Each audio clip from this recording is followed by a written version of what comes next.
Notre Dieu est un Dieu fidèle. Encore bienvenue à CRT.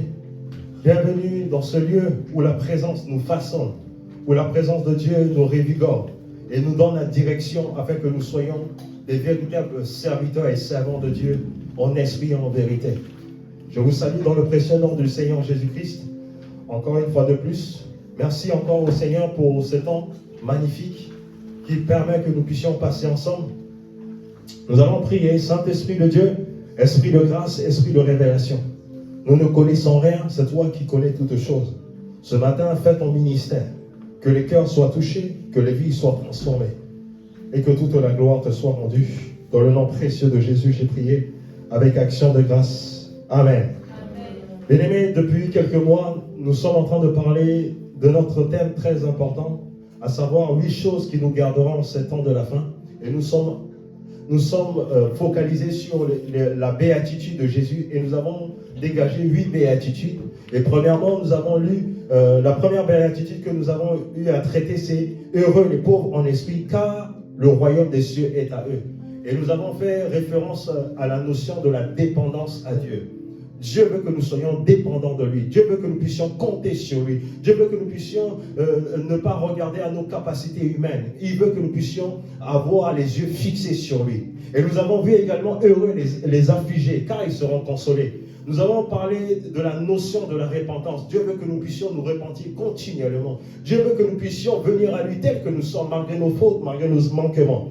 Et après, nous avons vu heureux les débonnaires, car ils hériteront le royaume de Dieu. Nous avons vu la notion de pouvoir traiter avec nos vis-à-vis. C'est-à-dire que la manière dont nous traitons les gens, cela va définir les choses que nous allons recevoir. Et j'ai dit que lorsque Dieu veut bénir une personne, Dieu passe toujours par une personne pour te bénir. Donc si tu ne traites pas bien la personne à côté de toi, tu es en train de bloquer ta bénédiction.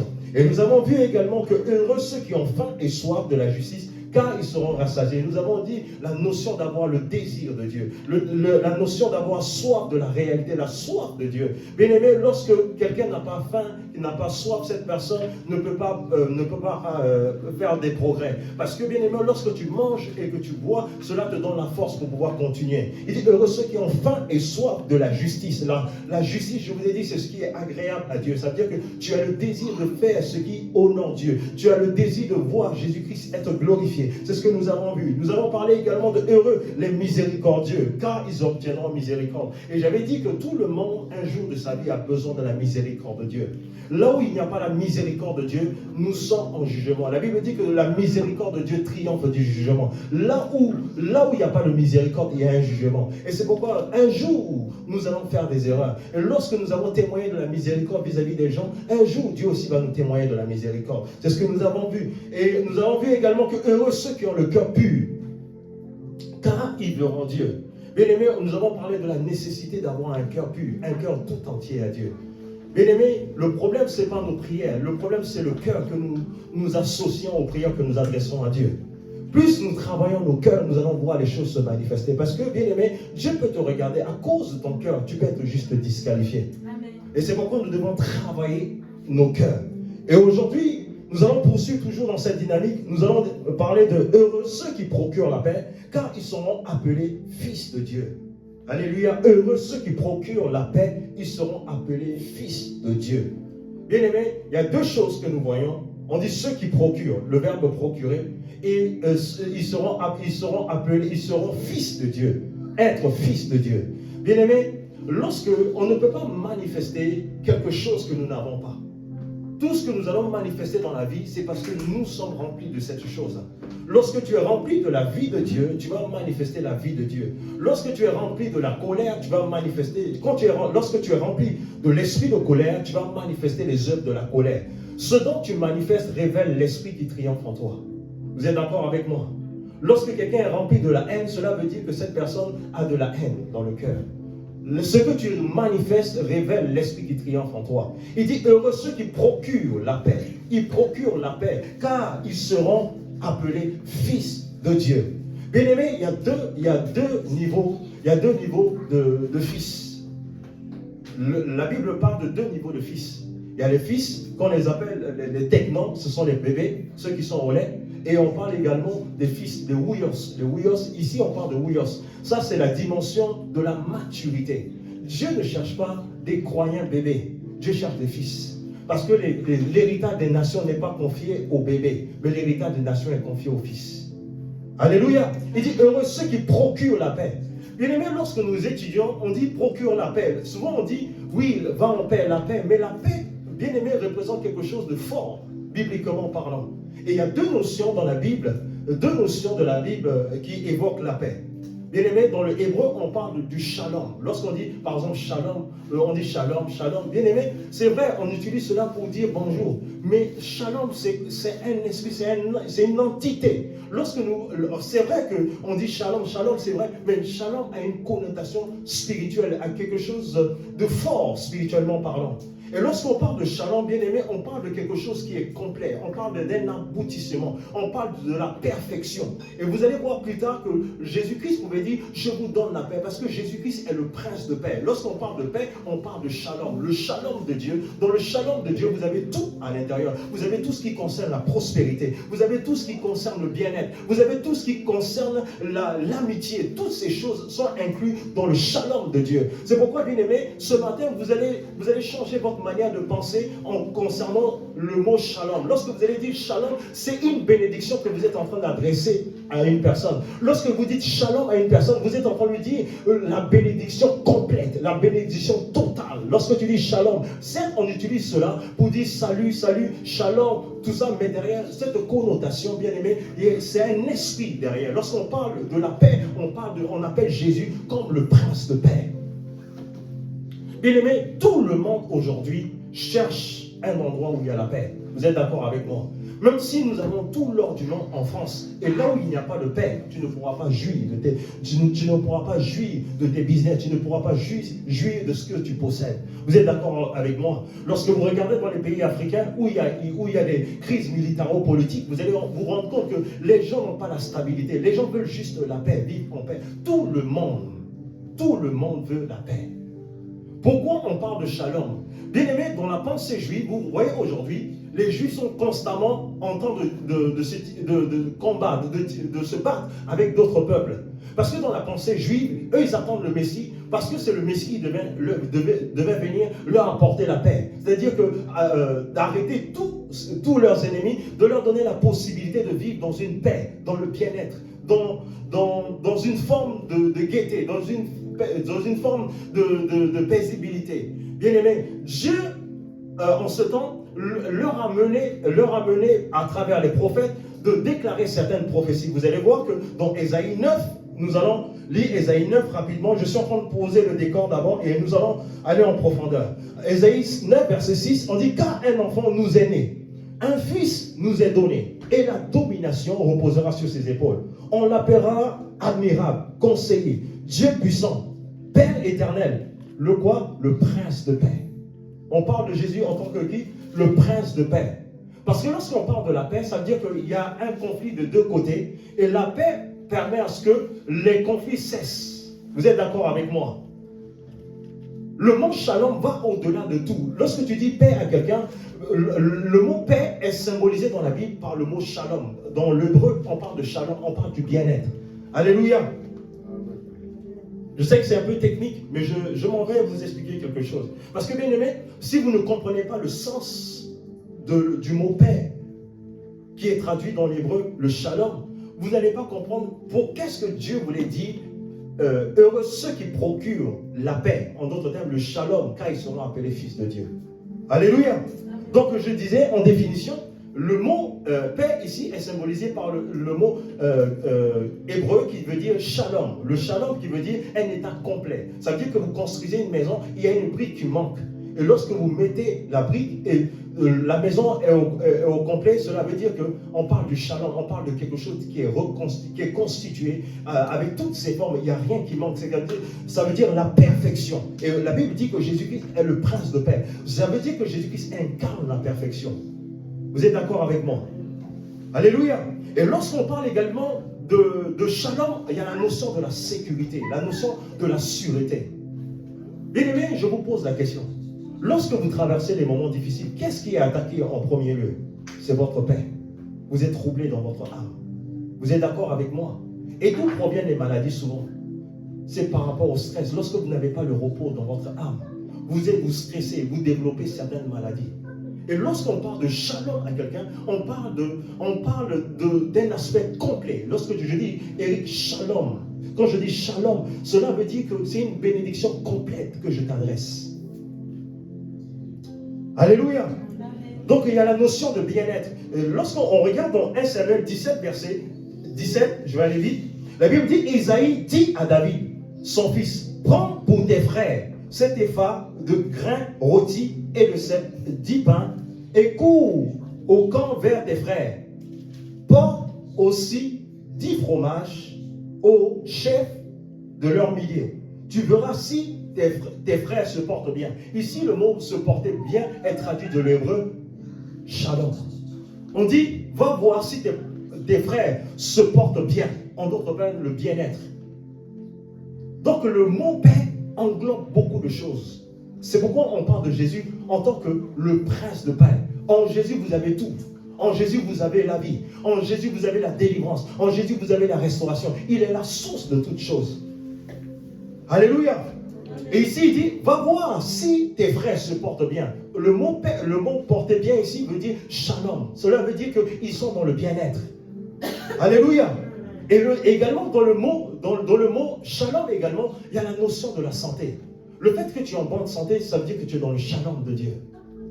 Alléluia. Vous allez voir dans 2 Samuel 18, verset 29, la Bible dit que le roi dit, le jeune Absalom est-il en bonne santé?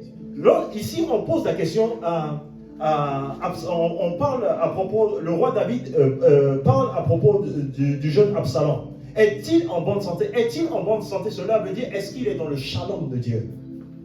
Est-ce qu'il est dans le shalom? Lorsqu'on parle du shalom, on parle du repos. On parle de la bonne santé.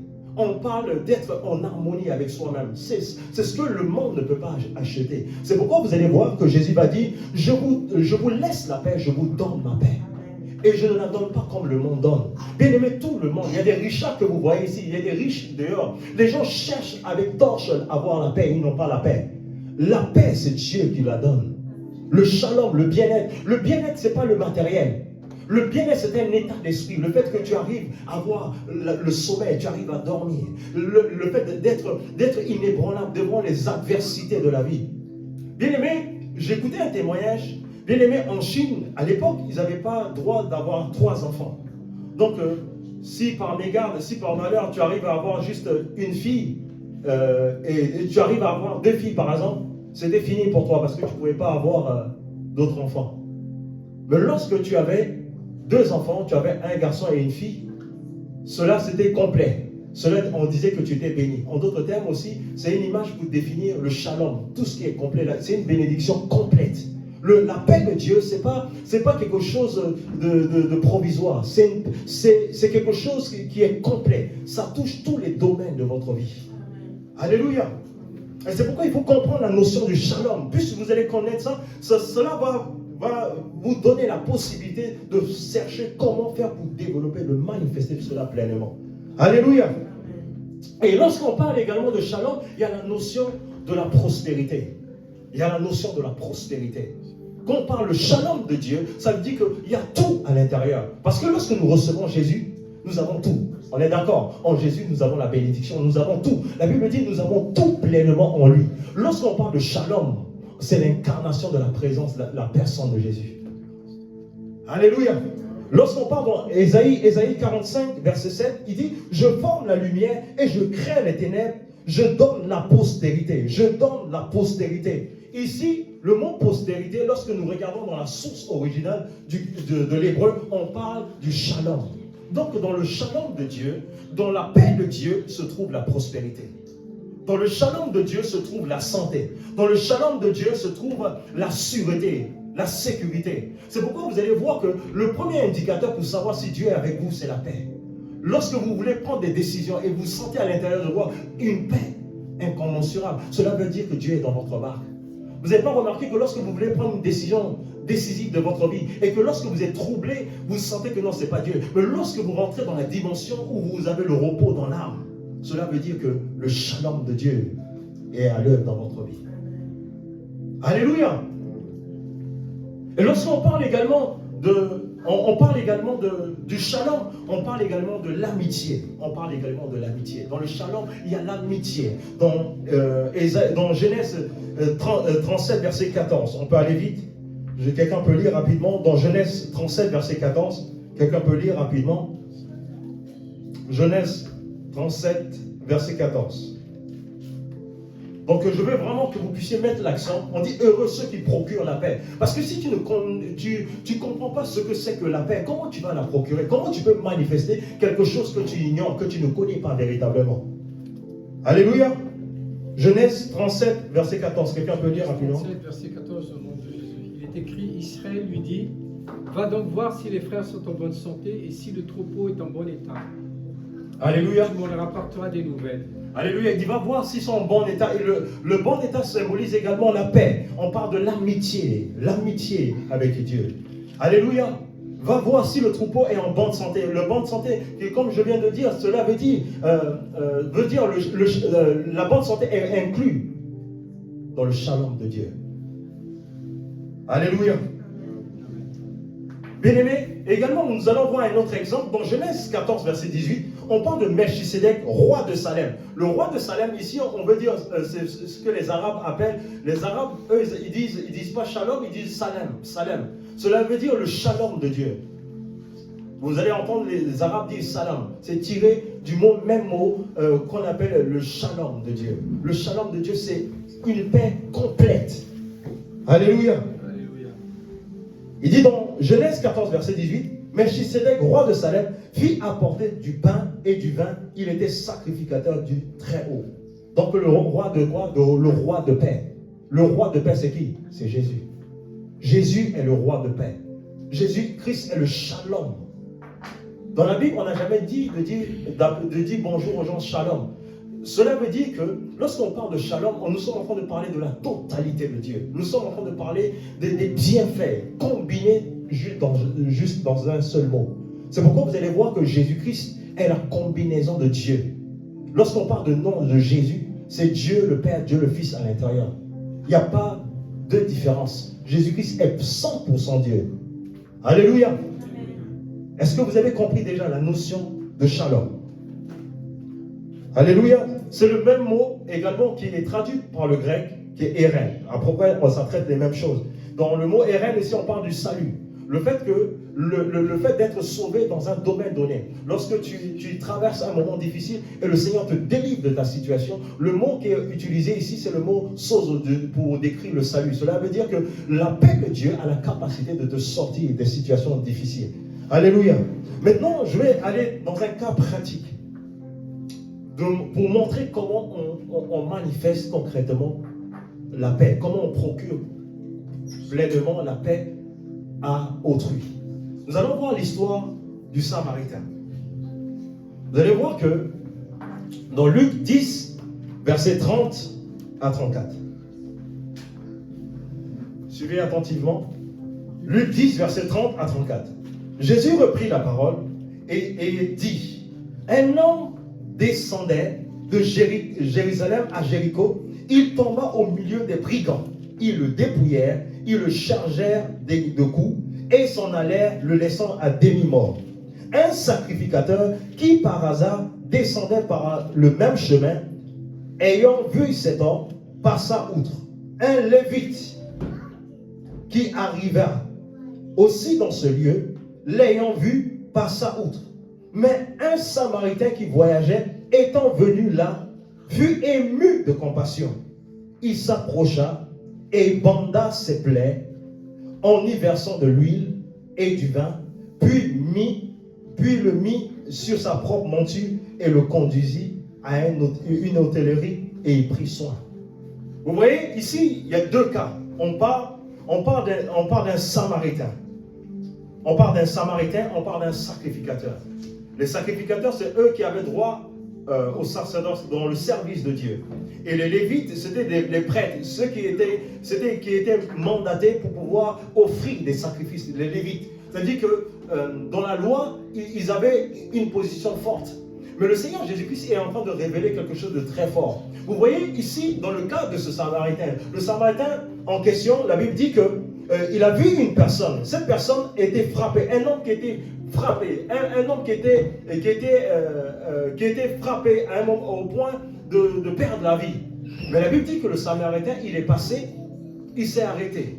Le sacrificateur, le Lévite, ils ne se sont pas arrêtés, ils ont continué. Mais lui, il a fait quoi? Il a procuré ce qu'on appelle le shalom, le bien-être. Il a pensé ses blessures.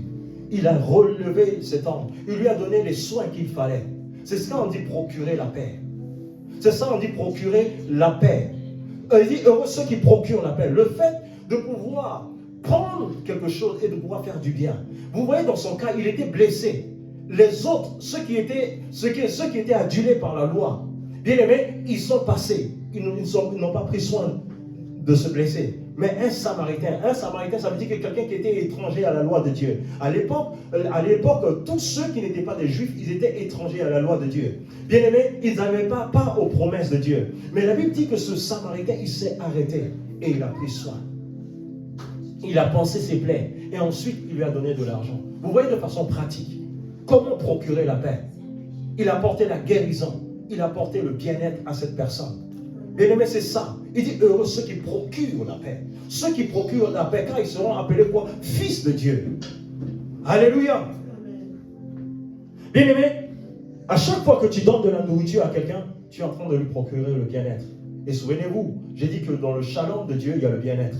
Lorsque tu es en train de donner à manger à quelqu'un qui n'a pas à manger, comme ce qui va se faire le 21, la sortie pour aller donner l'argent, la nourriture aux gens, aux sans-abri.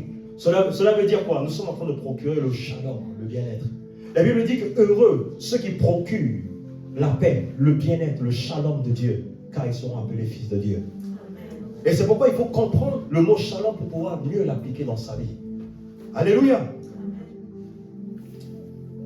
Bien-aimé, il faut comprendre cette notion de shalom. Comment on l'applique véritablement à sa vie. Et la deuxième notion, j'ai défini ce que c'est que le shalom de Dieu. Et j'ai défini ce que c'est que la classe des fils. J'ai parlé des fils technon et j'ai parlé des fils wuyos, des fils matures. Alléluia. Bien-aimé, le fait également d'évangéliser, cela révèle également que tu es en train de procurer le shalom de Dieu. Parce que dans le mot shalom de Dieu, cela amène la restauration entre deux amitiés. Jésus-Christ est venu pour pouvoir réconcilier les hommes avec Dieu. Donc il a apporté le shalom, la paix. Lorsque tu es en train d'évangéliser, prêcher la bonne nouvelle à quelqu'un, tu es en train de manifester le shalom de Dieu. Parce que tu es en train de réconcilier un pécheur avec son Créateur. Et la Bible dit qu'il y a de la joie dans le ciel lorsque une âme se répand. Alléluia. C'est comme ça qu'on manifeste le shalom de Dieu. Le fait que tu prêches la bonne nouvelle, tu enseignes, tu prêches la bonne nouvelle, tu demandes aux gens, tu demandes aux gens de se tourner vers le Seigneur Jésus-Christ, tu es en train de leur procurer la paix. Parce que celui qui procure la paix, il est en train de restaurer une relation qui a été brisée. Et c'est ce qui se disait au temps de Jésus. Lorsqu'on avait prophétisé sur Jésus, il devait rebâtir les murailles, il devait réconcilier. Il est venu pour réconcilier la race humaine, il est venu réconcilier les hommes avec Dieu. Il est venu apporter le shalom. C'est pourquoi la Bible dit, l'appelle le prince de paix. Alléluia, ce sont des exemples. Maintenant, nous avons défini ce que c'est que le shalom de Dieu. Et comment, nous avons donné quelques exemples. L'exemple du Samaritain, et nous avons donné également l'exemple d'évangéliser. Mais quelles sont les caractéristiques d'un fils? Quelles sont les caractéristiques d'un fils? Vous voyez, ce que nous faisons est rattaché à notre nature. Vous êtes d'accord avec moi? Ce que nous faisons est rattaché à notre nature. Je le répète, ce que nous faisons est rattaché à notre nature. Il dit que heureux ceux qui procurent quoi? La paix, car ils seront appelés quoi? Fils. Et ils seront appelés fils, on parle de l'identité. Alléluia. C'est pourquoi Dieu, avant de nous amener à faire quelque chose, il nous donne d'abord sa nature. Parce que c'est la nature qui pilote les œuvres. Amen. Alléluia. Bien aimé, la première caractéristique d'un fils, bien aimé, un fils cherche à faire la volonté de son père. C'est la première caractéristique. Vous n'avez pas remarqué, quand vous avez des enfants, ils sont petits, et ils sont tournés vers eux. Tu dois leur donner à manger, tu dois faire ceci, cela. Mais plus ils grandissent, ils ont le désir de pouvoir t'aider. Ils ont le désir de pouvoir faire des choses pour te soulager. Parce que, bien aimé, dans le cœur du fils, le mot fils mature veut dire ouios en grec, qui veut dire que c'est une position aboutie. Tu es abouti, tu es préparé, tu es arrivé à une stature. Et maintenant, tu es prêt maintenant à servir ton Père. Et Jésus-Christ va dire quelque chose de puissant. Dans Jean 4, verset 34, la Bible dit que Jésus dit, ma nourriture est de faire la volonté de celui qui m'a envoyé et d'accomplir son œuvre. On mesure la capacité d'un fils par le fait de porter les fardeaux de son père. Il y a beaucoup de chrétiens encore techno. Il y a beaucoup de chrétiens, des bébés spirituels, qui pensent qu'à eux, qui pensent qu'à leur désir, qui pensent qu'à leur projet. Cela révèle comment dirais-je, ta position. Les fils, eux, ils regardent ce qui préoccupe le père. Les fils ne regardent pas à leurs besoins. Les fils cherchent à faire la joie de leur père. Jésus dit, ma nourriture, c'est de faire. Ma nourriture, c'est de faire la volonté de celui qui m'a envoyé et d'accomplir son œuvre. Il dit, ma volonté, ma nourriture, c'est de faire la volonté de mon Père.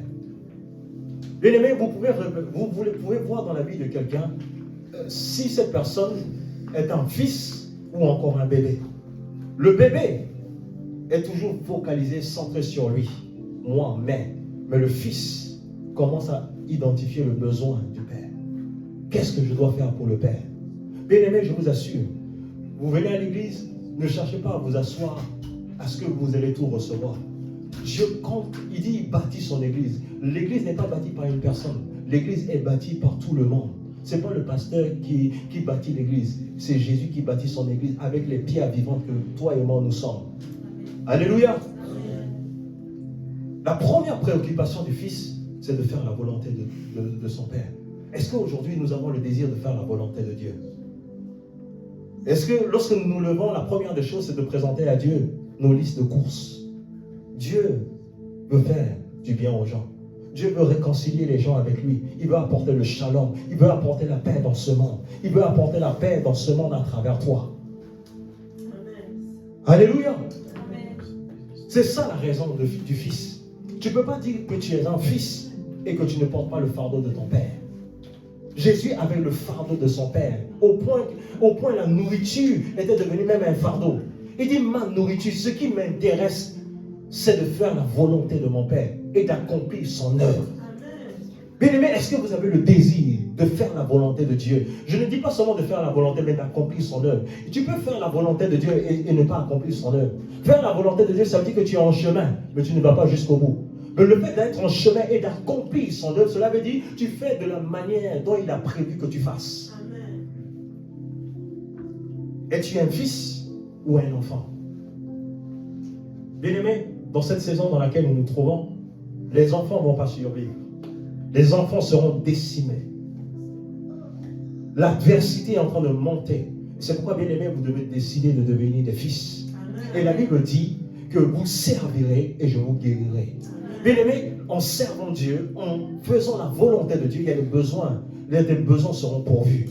Nous sommes tellement focalisés sur ce que nous n'avons pas, au point de ne pas vouloir servir Dieu. Certaines personnes disent, tant que je n'ai pas ceci, tant que je n'ai pas cela, je ne peux pas servir Dieu. Vous n'avez pas idée, il y a des temps où je venais vous prêcher tous les dimanches, j'étais malade. J'étais malade, personne ne savait. Je venais, ma femme elle savait, j'étais fatigué, malade. Mais quand je venais là, le Seigneur me donnait la force. Et j'accomplissais son œuvre. Et les gens donnent des témoignages. Et je vois la gloire de Dieu. Je suis béni. Et pendant que je suis en train de servir Dieu, il me requinquait en même temps. Il me donnait la force. Mais si j'étais quelqu'un, oh non, je suis malade, je ne peux pas faire quelque chose pour Dieu. Ma nourriture, c'est de faire la volonté. C'est ça les fils. Les fils ne se plaignent pas. Les fils, ils sont là toujours en action. Alors que les enfants sont toujours en train de se plaindre. Ah, moi, je n'ai pas encore tout mon confort. Je ne peux pas servir Dieu. Je vais attendre. Bien-aimé, tu n'auras pas toute la vie. La meilleure manière de sécuriser sa vie, c'est de servir Dieu. Je vous assure, la meilleure manière de sécuriser sa vie, c'est en servant Dieu.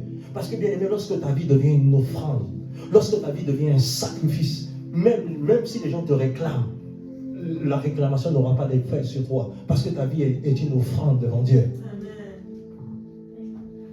Est-ce que ta préoccupation, c'est de servir au dessein de Dieu? Depuis que tu es né de nouveau, est-ce que ton désir, c'est de voir le royaume de Dieu évoluer? Est-ce que ton désir, c'est de voir les vies changer? Est-ce que ton désir, c'est de voir que les gens autour de toi soient sauvés? Si tu n'as pas encore ce désir, bien aimé, tu n'es pas encore prêt à aller plus haut. Tu n'es pas encore prêt à pouvoir amasser les richesses des nations. Parce que Dieu donne les richesses aux nations pour ceux dont le cœur est tout entier et ceux qui désirent marcher avec lui, promouvoir l'évangile. Bien aimé, ce matin, il faut que tu sortes de la catégorie d'enfants pour entrer dans la classe de fils. Les fils demandent au Père, Père, que veux-tu que je fasse? Les fils ne demandent pas ce qu'ils veulent. Les fils demandent ce que le Père veut. Dieu ne nous donnera pas ce dont nous avons besoin. Il nous donnera ce dont il juge bon pour nous. Même quand tu as un enfant, tu ne lui donneras pas tout. Tu ne vas pas lui donner un pistolet. Tu ne vas pas lui donner un pistolet à l'âge de 2 ans. Tu ne feras pas. Est-ce que tu veux devenir un fils? Je ne sais pas pour vous. Mais vous savez, si vous mourrez avec les dons, la mission que Dieu vous a donnée, vous savez que des milliers de personnes mourront suite à votre désobéissance. Et leurs âmes seront redemandées. Parce que votre vie ne vous engage pas vous, mais votre vie engage toute une génération. Le fait de faire la volonté de ton Père, tu es en train de sécuriser les générations à venir. C'est ça la notion de fils. Bien aimé, nous devons grandir dans la notion de porter le fardeau de Dieu, de chercher ce qui réjouit le cœur de Dieu. En faisant cela, non seulement en faisant cela, nous allons procurer le bien. Parce que lorsque tu as le fardeau de Dieu, naturellement, tu vas poser des actions qui vont faire du bien aux gens, des actions qui vont procurer la paix, la joie autour de toi. Et cela révèle que tu es un fils. Alléluia. Donc, premièrement, la première caractéristique, on voit qu'un fils se préoccupe de faire la volonté de Dieu. Ce qui veut faire la volonté de Dieu. Lève ta main droite et dis, Seigneur Jésus, me voici. Je veux faire ta volonté. Uniquement ta volonté. Je renonce à ma volonté au profit de ta volonté. Aide-moi, s'il te plaît. Je t'en supplie. Je veux faire ta volonté. Amen. Bien-aimés, nous devons désirer. Parce que la bénédiction est contenue dans les plans de Dieu. Lorsque tu as trouvé les voies de Dieu, tu as tout trouvé, les amis. Amen. La deuxième caractéristique d'un fils, c'est que le fils imite toujours son père. Le fils imite toujours son père. C'est pourquoi, bien aimé, si tu es un parent, tu dois développer les bonnes habitudes. Parce que si tu ne développes pas les bonnes habitudes, ton fils va faire la même chose que toi. Et Jésus pouvait dire dans Jean 5, verset 19, il dit en vérité, le fils ne fait rien de lui-même, mais il voit ce qu'il voit faire au père. En vérité, ce que le père fait, le fils également le fait. Alléluia. Il dit en vérité, le fils ne fait rien de lui-même. Le fils ne fait rien de lui-même, mais ce qu'il voit faire au père, lui également, il a la capacité de reproduire. Bien aimé, il y a une puissance dans l'observation. Lorsque tu vois quelque chose dans la vie de ton père, naturellement, tu n'as pas besoin de faire beaucoup d'efforts. Ce que tu vois va se manifester dans ta vie. Parce que les yeux sont des instruments qui permettent de pouvoir capter quelque chose pour pouvoir les reproduire. Vous ne pouvez pas reproduire quelque chose que vous n'avez pas vu. Vous ne pouvez jamais reproduire quelque chose que vous n'avez pas vu. Même pour la construction du temple que Salomon a eu à faire, Dieu lui a donné le modèle. On ne peut pas bâtir quelque chose sans modèle. C'est parce que tu vois que tu as la capacité de reproduire. Alléluia. Un fils, il a la capacité de faire comme le Père. De la même manière, bien aimé, Jésus-Christ a la capacité de guérir. Toi aussi, tu as la capacité de guérir. De la même manière que Jésus-Christ a la capacité d'amener et donner la vie à quelqu'un, toi aussi, tu as la capacité de donner la vie. Qui croit qu'il peut donner la vie à quelqu'un? Je vous explique. Vous croyez bien qu'on peut transmettre les microbes aux gens, mais vous ne croyez pas que vous puissiez transmettre la vie aux gens. Si je suis enrhumé tout de suite, je vous salue, vous serez contaminé. Vous aurez le rhume également. Mais vous ne croyez pas que la vie que vous avez en Jésus, vous pouvez la transmettre.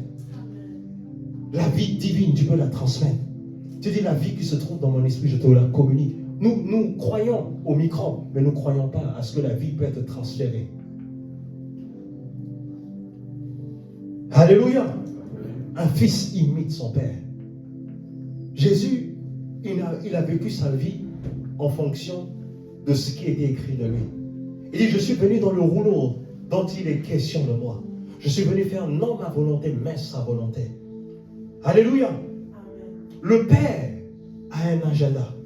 Le Père a un programme. Et lorsque nous imitons le Père, bien-aimés, nous parvenons à destination. Jésus reprit. Donc la parole est dit, en vérité, deux fois. Je vous le dis, le Fils ne peut rien faire de lui-même. Il ne fait ce qu'il voit faire au Père. Tout ce que le Père fait, le Fils aussi fait pareillement. Jésus a donné la nourriture aux gens, vous avez la capacité aussi de donner. Jésus a guéri les gens, vous avez la capacité de guérir. Alléluia. La troisième caractéristique d'un fils, le fils donne toujours la gloire à son père. Le fils révèle toujours son père. Lorsque vous voyez la qualité d'un fils, beaucoup de personnes vont chercher à voir qui est son père. Je vous pose la question, le père de Kylian Mbappé aujourd'hui il est célèbre, mais c'est par rapport à qui qu'il est devenu célèbre? C'est par rapport à son fils. Donc le fils fait quoi? Le fils glorifie son père. Vous êtes d'accord avec moi? Si Kylian Mbappé n'était pas connu, on n'allait jamais connaître Mifi Mbappé. Vous êtes d'accord avec moi? C'est le fils est là pour glorifier le père. Donc nous, en tant que fils, nous sommes là pour glorifier Jésus, pour révéler Jésus. Lorsqu'on nous voit, on doit chercher à voir qui est notre père. Le nom de Jésus. On peut lire rapidement dans Jean 17, verset 4 à 6. Jean 17, verset 4 à 6. Jean 17, verset 4 à 6. Je t'ai glorifié sur terre, j'ai achevé l'œuvre que tu m'as donné à faire. Et maintenant, glorifie-moi auprès de toi-même, de la gloire que j'avais auprès de toi, avant que le monde fût. J'ai fait connaître aux hommes. Je fais connaître ton nom aux hommes que tu m'as donné du milieu. C'est ça, glorifier. Révéler. Glorifier, c'est révéler. Alléluia. Le but du Fils, c'est de révéler le Père. C'est pourquoi la Bible dit que personne ne peut venir au Père si ce n'est que par moi. Parce que c'est le Père qui révèle. C'est le Fils qui révèle le Fils. Et Jésus pouvait dire, celui qui m'a vu a vu le Père. Parce que le Fils révèle le Père. Alléluia. Amen. Lorsque tu es un fils, ton désir, c'est pas que toi seul tu sois élevé. Ton désir, c'est que ton Père soit vu. Alléluia. C'est ça la caractéristique d'un fils. Je vais finir. La quatrième caractéristique, rapidement, je n'ai pas assez de temps, c'est que le fils fait la joie de son père. Un fils fait la joie de son père.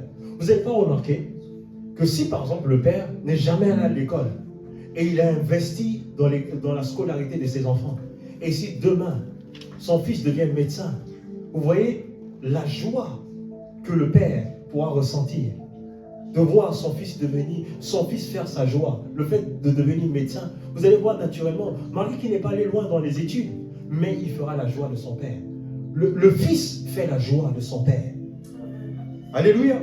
Dans Proverbe 15, verset 20, la Bible dit qu'un homme sage fait la joie de son père. Un homme sage fait la joie de son père.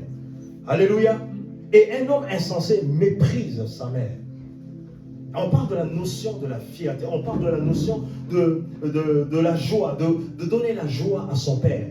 Alléluia. Un fils sage fait de la joie. Fait la joie de son père. Et c'est pourquoi vous allez voir naturellement en l'homme, lorsque l'homme est plus dans la performance, la première des choses, même quand tu vas à l'école, tu fais beaucoup de choses, tu veux que ton père soit fier de toi. Naturellement, inconsciemment à l'intérieur de toi, tu veux que ton père soit fier de toi. Et lorsque tu échoues, la première des choses, qu'est-ce que mon père va dire? Tu ne regardes pas à toi d'abord, mais tu regardes qu'est-ce que ton père. Parce qu'un fils fait la joie de son père. Alléluia.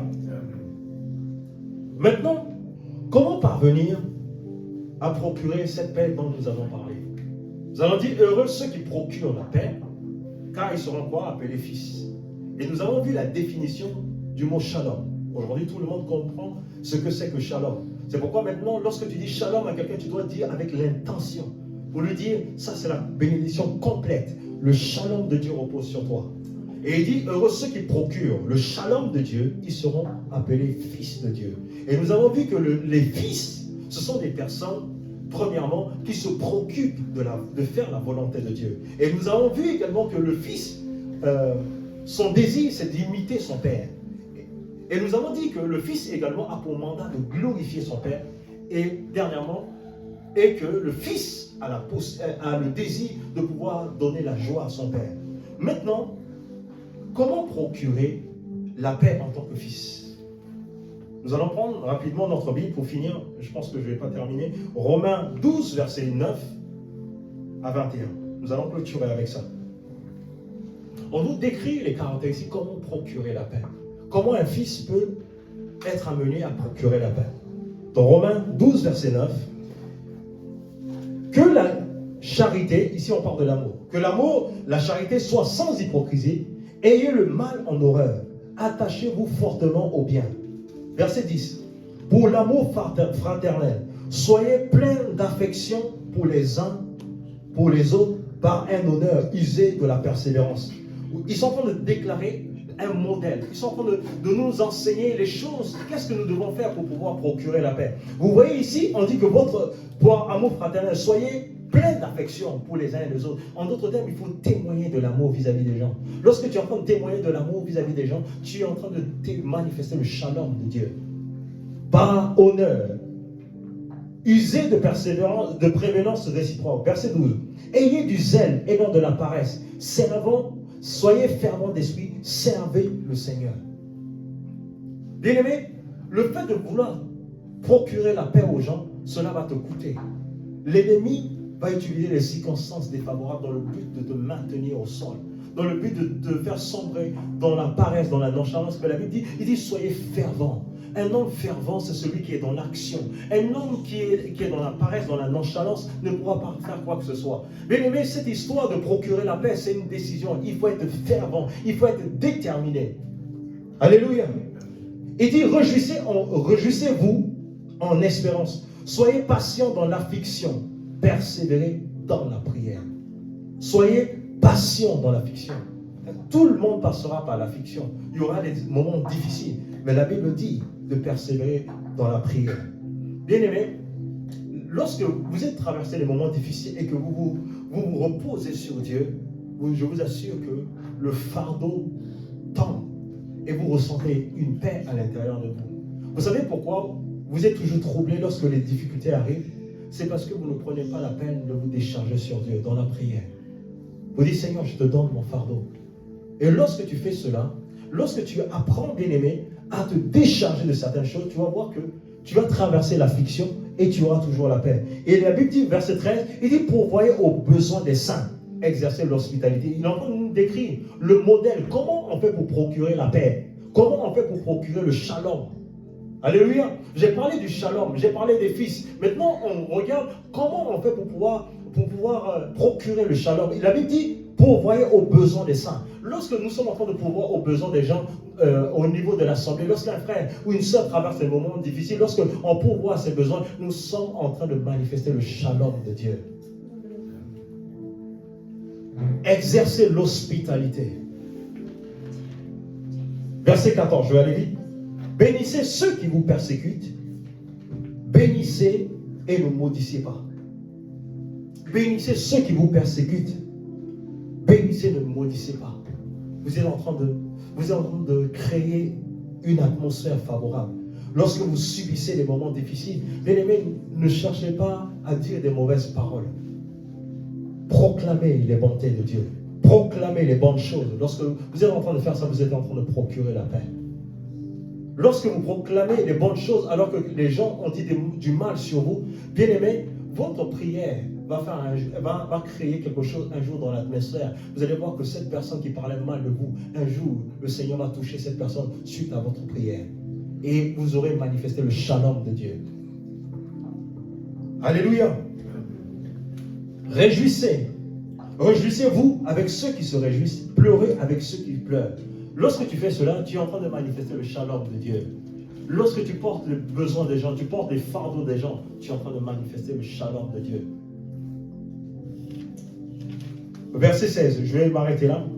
Ayez les mêmes sentiments les uns envers les autres. N'aspirez pas à ce qui est élevé, mais laissez-vous attirer par ce qui est humble. Ne soyez point sages à vos yeux. Vous aurez le temps de lire dans Romains 12, verset 21. Ce matin, alors que je priais ce matin, le Seigneur m'a donné une direction. Il m'a demandé de prier pour deux choses. Il m'a demandé de prier pour la guérison. La première partie de la guérison, c'est la guérison émotionnelle. C'est ce qu'il m'a dit. Et ensuite, la guérison physique. Je veux vraiment prier pour ces deux catégories de personnes. Il y a des personnes ici qui ont des problèmes au niveau de l'âme. Il y a des gens qui sont malades physiquement, mais il y a des gens qui ont des maladies de l'âme. Ce matin, dans le nom puissant de Jésus, tu guéris les cœurs brisés, tu guéris, tu restaures les cœurs, tu restaures les âmes. Dans le nom de Jésus, alors que je parle maintenant, tu vas sentir quelque chose qui est en train de sortir de toi. Le Seigneur est en train de retirer toute forme d'amertume, toute racine satanique et démoniaque. Alors que je parle maintenant, la main de Dieu se pose sur toi pour arracher cette semence au nom de Jésus. Et je prie maintenant pour les corps affligés par le sang de Jésus. J'appelle la guérison, j'appelle la restauration palpable et tangible au nom de Jésus. Que la puissance de l'Esprit soit libérée. Que la puissance de l'Esprit soit libérée. Que les corps malades soient restaurés. Que les organes défectueux soient restaurés. Au nom de Jésus. La puissance de l'Esprit est libérée en ce lieu. La guérison, la guérison, la guérison des ovaires, la guérison des ovaires, la guérison des ovaires. Je prophétise sur les ovaires. La restauration au nom de Jésus. La restauration au nom de Jésus. La restauration au nom de Jésus. La restauration au nom de Jésus. La puissance de l'Esprit est libérée ce matin. La puissance de l'Esprit est libérée ce matin pour guérir les corps affligés, pour restaurer les destins, pour restaurer les vies. Au nom de Jésus. Merci Saint-Esprit. Dans le nom de Jésus. Avec action de grâce, nous avons prié. Amen. Est-ce qu'on peut acclamer le Seigneur? Est-ce qu'on peut acclamer le Seigneur? Acclamer le Seigneur.